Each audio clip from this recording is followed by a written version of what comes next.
جنگ لڑتے، خون گوشت کے ساتھ جنگ ہے تو وہ جسمانی جنگ ہے، دنیا کے اندر جنگ ہے.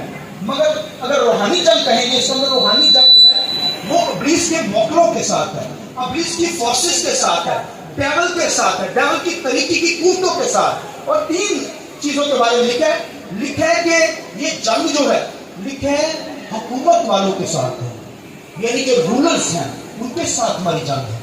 اور پھر خداوند کا کلام لکھا ہے پاورز کے ساتھ، اتھارٹی کے ساتھ، اور پھر لکھا ہے ان روحانی آسمانی طریقے کی فوجوں کے ساتھ ہماری یہ جنگ ہے.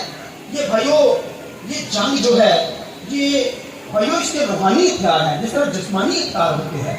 یہ خون اور گوشت کے ساتھ نہیں لڑی جا سکتی.